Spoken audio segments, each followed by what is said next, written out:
有请。男嘉宾陈雷，34岁，来自江苏，自由职业；女嘉宾王丽丽，26岁，来自江苏，是一名销售。来，有请两位，有请。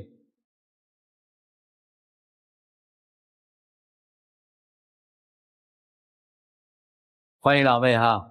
今天是陈先生要来的是吧？对，来干嘛呢？就是我想请他再给我一次机会，让我们重新开始嘛。哦，现在是个什么状态？能跟大家说说吗？就是我想把家里面的房子卖掉嘛。为什么要卖房子呢？因为少外面的债嘛。哦，你在外面欠钱了。啊，对。哦，你同意卖房子吗？我不同意，我坚决不同意他卖房子。哦，他一直不愿意嘛。反正现在是感觉闹得很僵了，就是。哦，闹得很僵，那就慢慢说吧。你们俩结婚多少年？结婚已经6年了。有没有孩子？有。孩子多大？也6岁了嘛。当时怎么好的呀？我们两个是在厂里认识的，然后那时候就是厂里管理比较严格嘛，就不允许我们员工谈恋爱。啊。后来就被厂里开除了。谁被开除了？我们两个都被开除。都被开除了，就因为谈恋爱。好，然后呢？发工资的时候，他只有1000多块钱，而我也只有几百块钱嘛。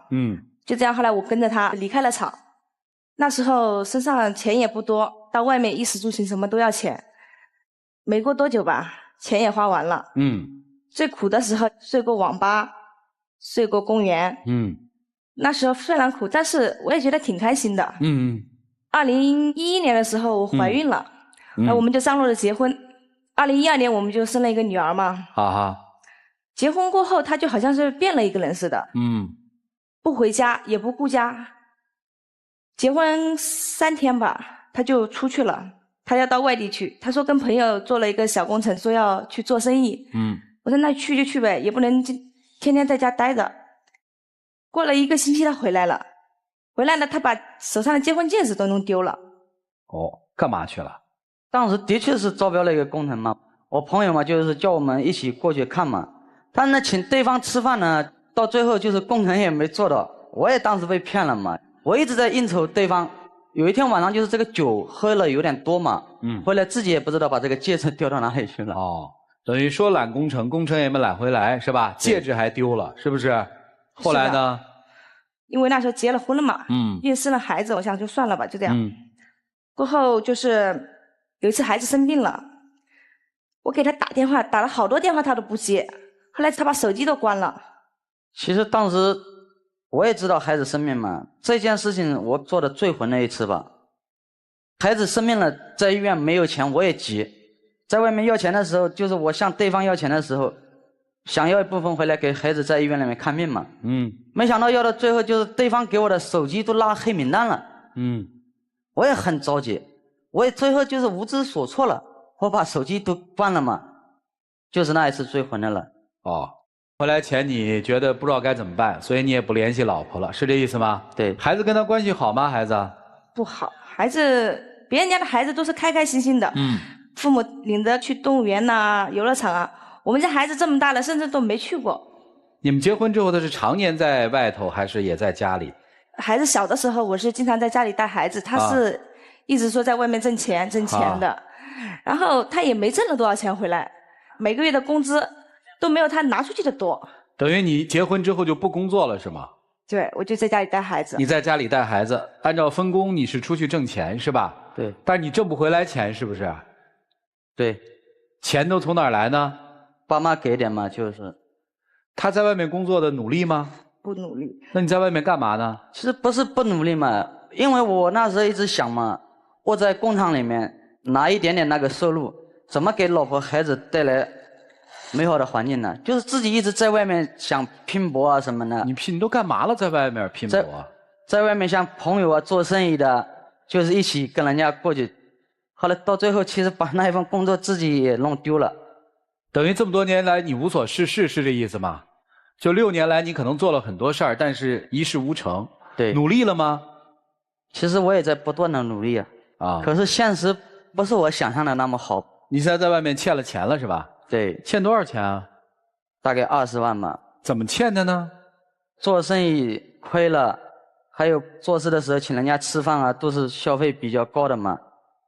哦。就是这花钱应酬是吧？对。就光应酬了是吧？对。说白了，这钱不就乱花了吗？是这意思吗？对。欠了20万呐。平常人家借给你钱的人不问你催钱吗？我家里面亲戚啊、朋友啊，就是一直在催这个钱，所以我想把家里面这个房子卖掉，还清债务嘛，从头再来嘛。你知道他在外面借了多少钱吗？不知道具体多少钱，我是不知道的。那你们怎么过日子的呢？你都不知道他借了多少钱？过日子，因为之前我都是跟公公婆婆住在一起的，吃什么都是公公婆婆的。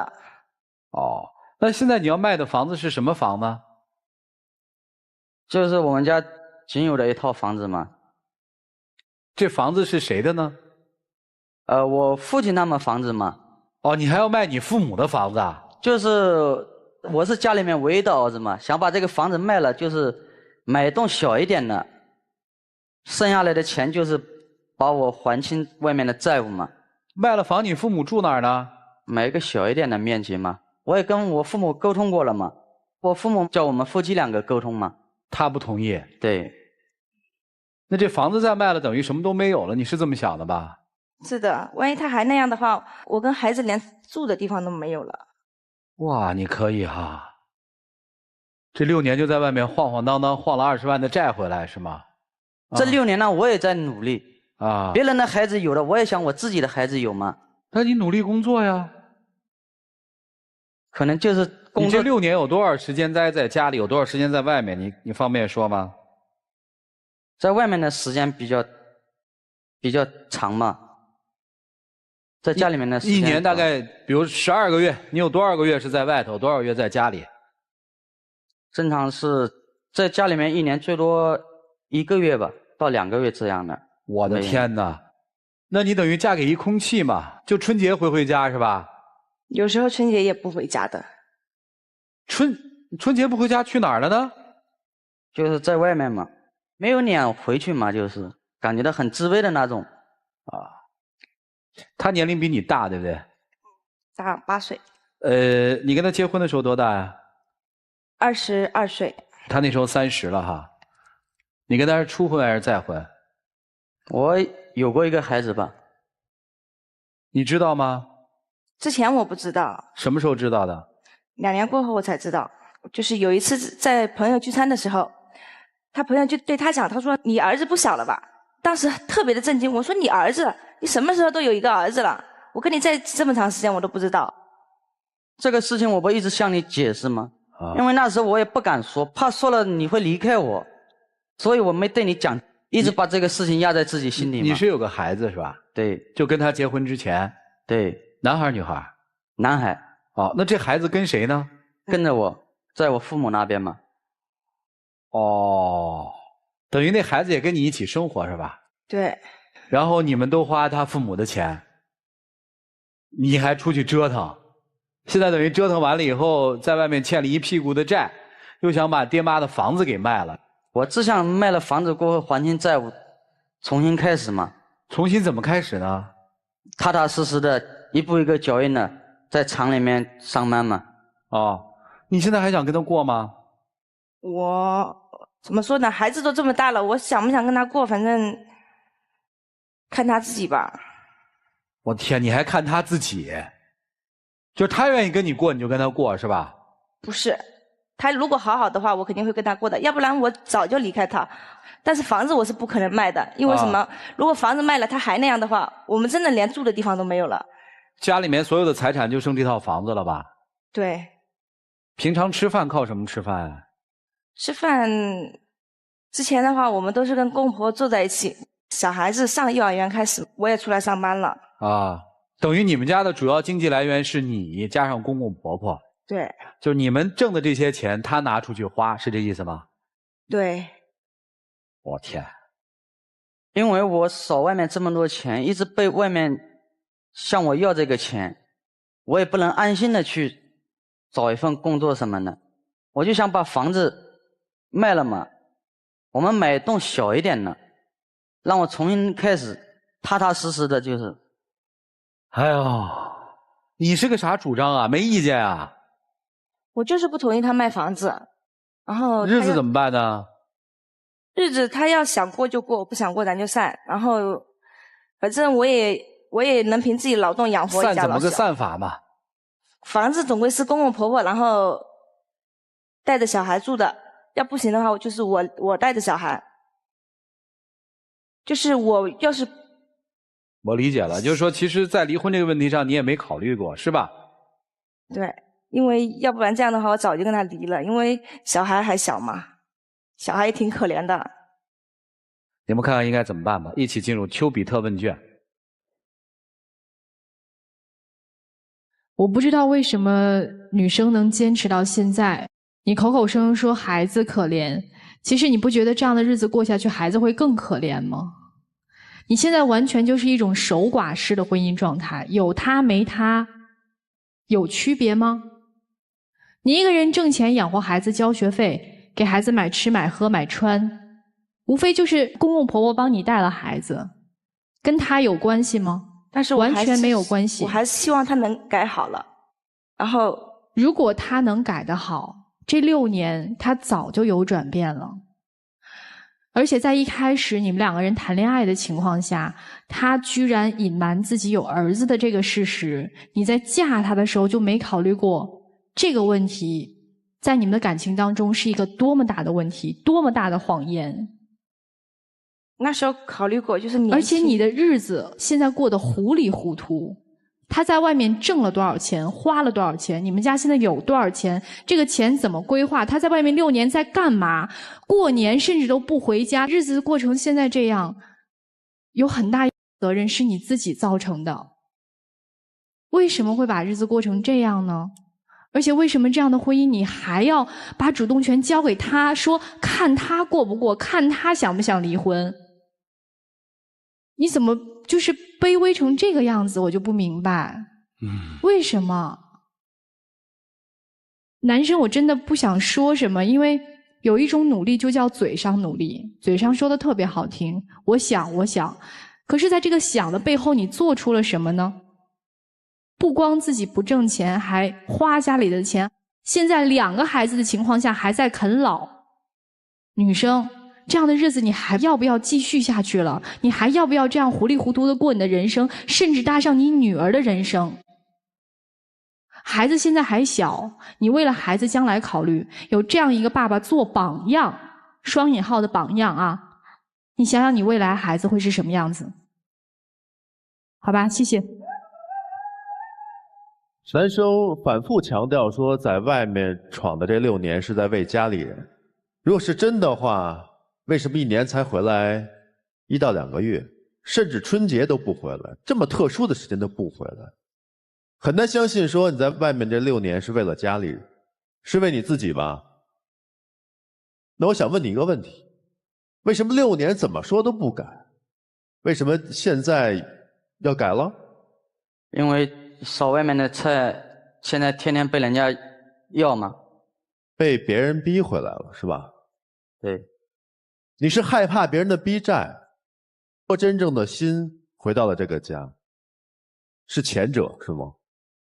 那这个房子坚决不能卖，因为你现在并不是说重新回到这个家庭了，不是说你后悔了，你是怕了，你怕的不是失去这份家庭的爱，你怕的是那些债主啊。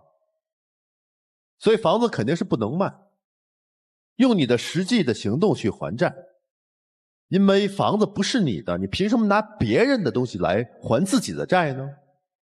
你现在欠的不仅仅是外面的这个债，情债你也欠了很多。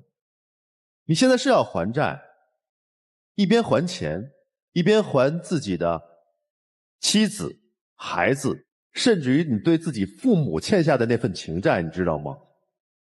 如果你真是意识到说我要先还自己家人的情债，那我觉得你是可以和好的，机会是有的。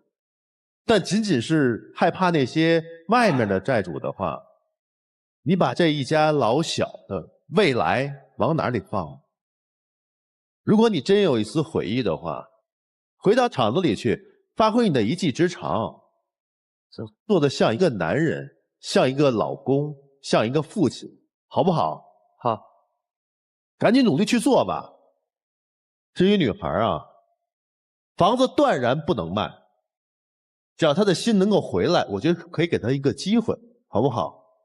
但是这种机会一定是有一个时间限制，看他的行动，做自己的决定，是这样。一个男人穷啊，不可怕，怕的是看不到希望。一个女人傻，其实也不是最可怕的，怕的是傻到没有原则和底线。我为什么说在这个男人身上看不到希望？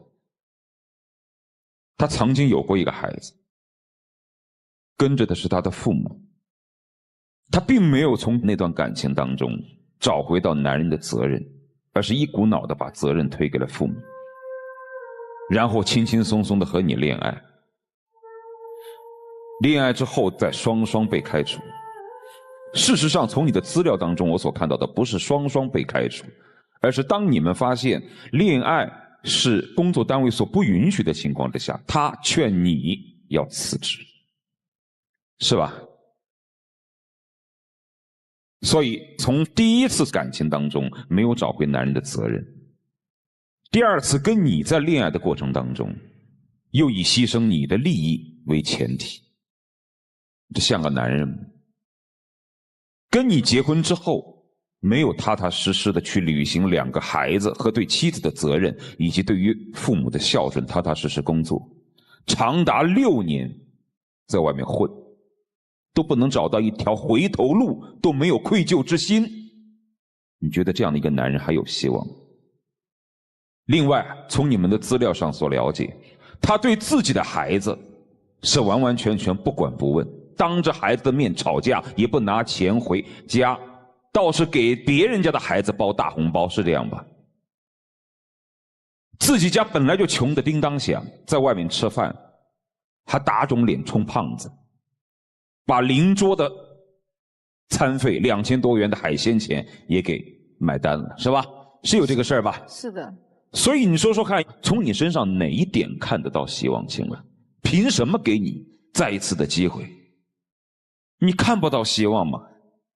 你一开始闷着头跟这样的一个男人在一起恋爱，蒙着头嫁给他了，这可以理解，年轻嘛。但你已经做了母亲了，这么漫长的一个时间，你但凡从这个男人身上看到了什么？你看到了一点希望吗？你看到了一点责任吗？你居然还在说看他愿不愿意顾。如果没有父母的存在，你们的家庭早就散了。所以这套房子一旦卖了，你们已经到了离婚的边缘。他说他害怕债主上门敲门的日子，其实以往就是他一次次的逃离责任，都是别人一次次的帮他承担了责任，他才会到今天这个地步。第一次他没有承担责任，是父母承担的责任，后面长达的6年家庭责任他没有承担，是你和公公婆婆在承担。他一次又一次的逃避自己的责任，这一次他又想把父母的房子卖了，然后来堵上那些债主的嘴。你觉得这次让他好过了，他以后还会不会再犯？他一定会再犯。你不要到最后他回不了头，你也心生绝望。你现在唯一的希望是孩子，你别过懵了头了。就这样。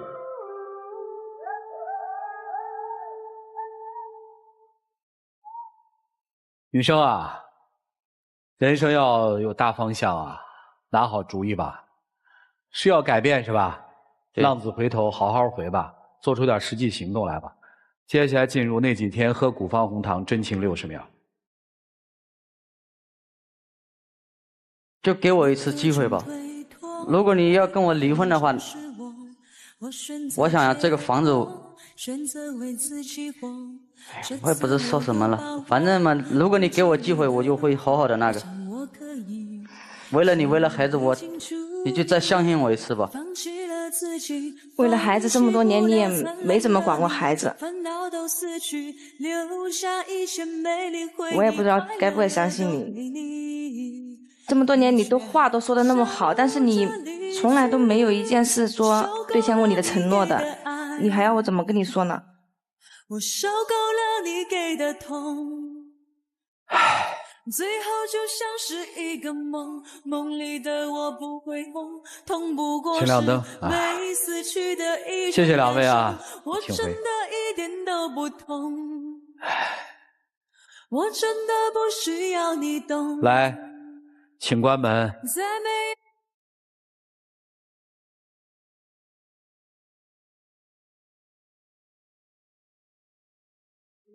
我们的爱情到这儿刚刚好，身不多也不少，还能忘掉，我应该可。